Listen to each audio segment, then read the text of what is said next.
Madam, আপনাকে আমন্ত্রণ জানাচ্ছি আমাদের অনুষ্ঠানে। ধন্যবাদ। ম্যাডাম, এই যে পোস্ট ট্রমাটিক স্ট্রেস ডিসঅর্ডার, আমরা বুঝতে পারছি যে কোনো একটা আঘাত, তার মানসিক একটা আঘাত, সেই আঘাতের ফলে তার যে মানসিক চাপ তৈরি হয়, সেই চাপের ফলে কিছু ডিসঅর্ডার বা সমস্যা তৈরি হয়, সেটার ম্যানেজমেন্ট নিয়ে আমরা আলোচনা করতে চাই। তো কমনলি এই পোস্ট ট্রমাটিক স্ট্রেস ডিসঅর্ডার মানে কি এবং কি কি ক্ষেত্রে এই স্ট্রেসটা তৈরি হয়? আচ্ছা, আপনি খুব ভালো বলেছেন। এটা আজকাল আমাদের একটা খুব গুরুত্বপূর্ণ বিষয় হয়ে দাঁড়িয়েছে।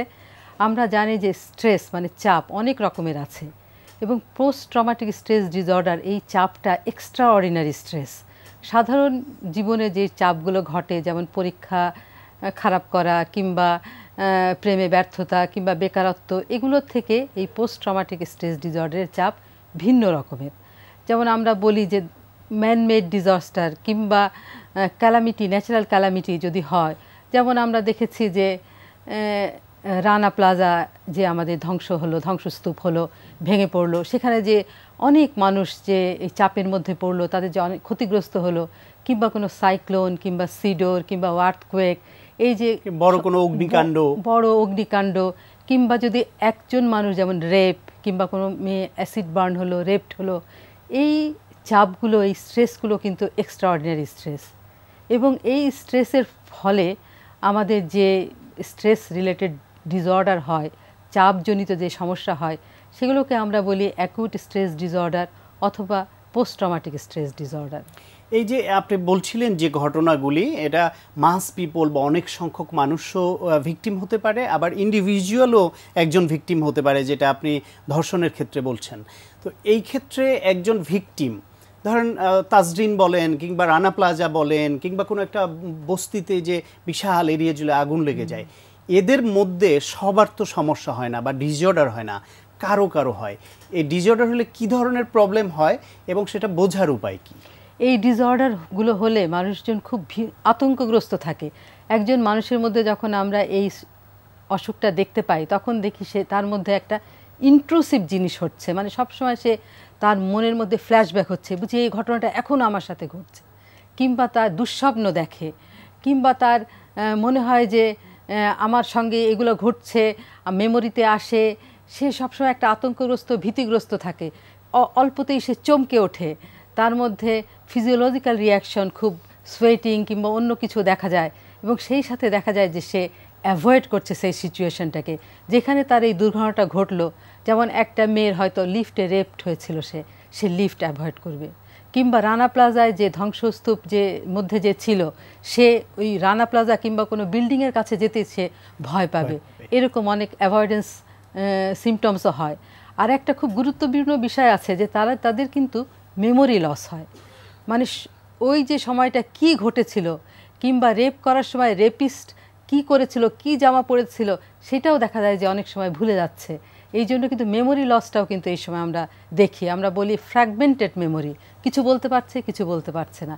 এইসব বিভিন্ন পরিস্থিতি থেকে ঘুমের ব্যাঘাত, তার দুঃস্বপ্ন, তার এক কথা, তার সেই ঘটনার কথা বারবার ফিরে আসা, তার কিছু ফিজিওলজিক্যাল রেসপন্স, এগুলো দেখে আমরা ডায়াগনোস করতে পারি যে সে এই ধরনের চাপজনিত অসুখে ভুগছে। এর ম্যানেজমেন্ট সম্পর্কে আমরা শুনবো, তার আগে যদি একটু বলেন, একজন মানুষ যদি একটা দুর্ঘটনা ঘটলে, আমরা দৈনন্দিন জীবনেও তো অনেক চাপের সম্মুখীন হই, যেটা আপনি বলছিলেন, যেটা সাধারণ এরকম এক্সট্রাঅর্ডিনারি না, তারপর আমরা সেটা নিয়ে একটু বা নানা রকমের সমস্যা ফিল করি। এইরকম গুরুতর সমস্যা যদি হয়, তাদের লাইফস্টাইল কিংবা তাদের কাজকর্ম, স্বাভাবিক জীবনযাপনে সেটা কতটা নেতিবাচক প্রভাব ফেলতে পারে? এটা তো খুবই নেতিবাচক প্রভাব ফেলে, কারণ যার এরকম অসুখ হয় সে সব নেগেটিভ চিন্তা করে। সে মনে করে যে পৃথিবী হচ্ছে আমার জন্য ভয়ঙ্কর, কিংবা ওই জায়গায় গেলেই আমার এরকম ঘটনা ঘটবে। তারপরে সে আইসোলেটেড থাকে, সে কাউকে বিশ্বাস করে না, ট্রাস্ট করতে পারে না। পরবর্তীতে তার মধ্যে দেখা যায় যে ডিপ্রেসিভ ডিসঅর্ডার, বিষণ্ণতা, এগুলোর সিমটমসও চলে আসে, আত্মহত্যার প্রবণতাও চলে আসে। সে নিজেকে অপরাধী মনে করে, গিল্ট ফিলিং হয় তার। একজন মেয়ে রেপড হয়েছে, এটা তো তার দোষ ছিল না, কিন্তু সে নিজেকে গিল্টি ফিল করতে থাকে, আইসোলেটেড হয়ে যায়, তার জীবনযাত্রায় নানা ডিসফাংশনাল জীবনযাত্রা হয়ে যায় তার জন্য। এই ক্ষেত্রে আপনারা কি করেন, করণীয় কি? এই ক্ষেত্রে আমাদের করণীয়, যখন একজন আসছে আমাদের রোগী, সে যদি খুব এক্সাইটেড থাকে, অ্যাজিটেটেড থাকে, আমরা প্রথমে তাকে কিছু ওষুধ দিতে পারি, ওষুধ দিয়ে কিছুটা কাম করতে পারি। কিন্তু এই ধরনের অসুখের কিন্তু মেইন চিকিৎসা হচ্ছে সাইকোলজিক্যাল ইন্টারভেনশনস, কাউন্সেলিং সেশন, লম্বা সেশন আমরা যে বলি, লং সেশন দিই। লং সেশনে আমরা তাকে তার কথাবার্তা শুনি, তাকে বোঝার চেষ্টা করি এবং তার মনোবল বৃদ্ধি করার চেষ্টা করি। কারণ সে যে দোষী না, এই যে এখানে আরও অনেকে এরকম পরিস্থিতির শিকার হয়েছে এবং সে এইখান থেকে কিভাবে বেরিয়ে আসতে পারে, এবং কোনো এক জায়গায় গেলেই যে এই ঘটনাটা ঘটবে, যে লিফটে গেলেই তার অবমাননা হবে, এটা যাতে সে না মনে করে, সেজন্য আমরা তাকে গিয়ে লিফটে নিয়ে যেতে পারি। কিংবা ওই বিল্ডিংয়ের কাছে গেলেই যে তার সেই বিল্ডিং ধসে পড়বে, সেটা যদি না মনে করে, সেই জন্য আমরা সেখানে গিয়ে এক্সপোজার থেরাপিও দিয়ে থাকি। এবং তার মনোবল বৃদ্ধির জন্য আমরা নানা রকমভাবে তার রিল্যাক্সেশন থেরাপি, তার মোটিভেশন, তার মেন্টাল বুস্ট আপ ইত্যাদি আমরা করে থাকি। এটা কাউন্সিলিং করে আপনারা এইভাবে একটা বললেন, যদি তার ওষুধের প্রয়োজন হয়, এখানে কাউন্সিলিং এবং তার যে মেডিকেশন, এই দুইটার কোনটার গুরুত্ব বেশি এবং কখন মেডিকেশনে যান? আমাদের কাছে একজন আসলো, এক পেশেন্ট এতই অস্থির, এতই অ্যাজিটেটেড, এতই অ্যাংশাস, তার ঘুম হচ্ছে না, সেই সময় কিন্তু সে কাউন্সেলিংটা রিসিভ করতে পারে না। কাউন্সেলিং তো হবে হচ্ছে ওয়ার্কিং টুগেদার, আমি এবং আমার ক্লায়েন্ট একসঙ্গে মিলে কাজ করব। আমি তাকে কিছু কিছু অ্যাডভাইস দিব, কিছু অ্যাডভাইস না, কিছু সাজেশনস দিব, অপশনস দিব, সিদ্ধান্ত সে নেবে। কিন্তু সেই অপশনস, সাজেশনস অ্যাকসেপ্ট করা, সেই মোতাবেক সিদ্ধান্ত গ্রহণ করা, সেই জন্য তার মনের একটা স্টেবিলিটি দরকার। কিন্তু একজন রোগী সে বসতেই পারছে না, অ্যাংজাইটি ফিল করছে, ঘুমাতে পারছে না, সারাক্ষণ হাঁটাহাঁটি করছে, সেই মুহূর্তে আমরা তাকে কিছু ওষুধ দিয়ে, তাকে কিংবা গভীর বিষণ্ণতায় আছে, সেই সময় তাকে আমরা অ্যান্টি অ্যাংজাইটি, অ্যান্টি ডিপ্রেসান্ট কিংবা কিছু স্লিপের মেডিসিন দিয়ে আমরা তাকে নর্মাল করার চেষ্টা করি। তারপর সে যখন আমাদের লম্বা সেশন তো অ্যাটলিস্ট 45 মিনিট থেকে 50 মিনিট সেশন হয়, সেই সময়টা সে যখন বসে থাকতে পারবে, আমাদের কথা কিছু শুনতে পারবে, তখনই আমরা লম্বা সেশনে, লং সেশনের ব্যবস্থা করি, যেটা কাউন্সেলিং সেশন। কাউন্সেলিং সেশন হচ্ছে এরকম যে রুগী নিজেই তার সমস্যার কথা বুঝতে পারবে এবং নিজেই সমস্যার কথা বুঝতে পেরে নিজেই তার সমস্যার সমাধান করবে। আমি তার সমস্যার সমাধানটা করে দেব না, আমি তাকে নিজেকে বুঝতে সাহায্য করব। তাকে সে জানি নিজেকে বুঝতে পারে, তার নিজের সমস্যা জানি বুঝতে পারে এবং সেইভাবে সে যাতে এখান থেকে বেরিয়ে আসতে পারে।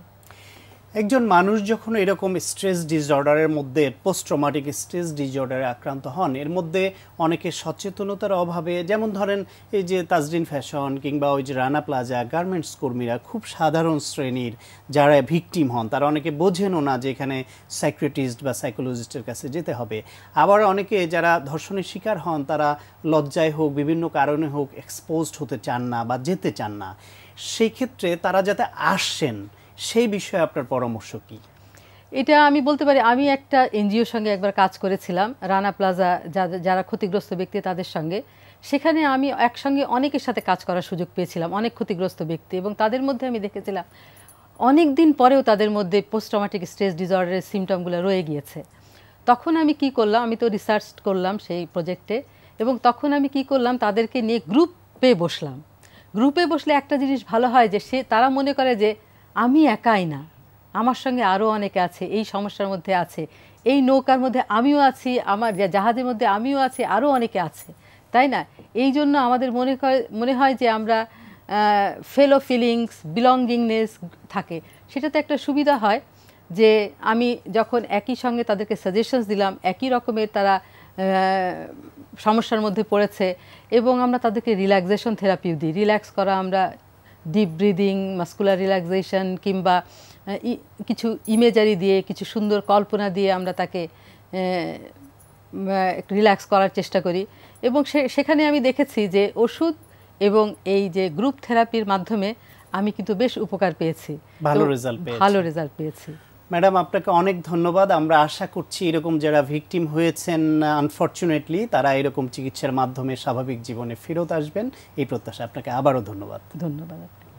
প্রিয় দর্শক, আমরা শুনছিলাম বড় বড় মানসিক আঘাত, যেটাকে বলছিলেন পোস্ট ট্রমাটিক স্ট্রেসের ফলে যে ডিসঅর্ডার হয়, তখন করণীয় কি, সে বিষয়ে একটি প্রয়োজনীয় আলোচনা। আশা করি আপনাদের কাজে লেগেছে।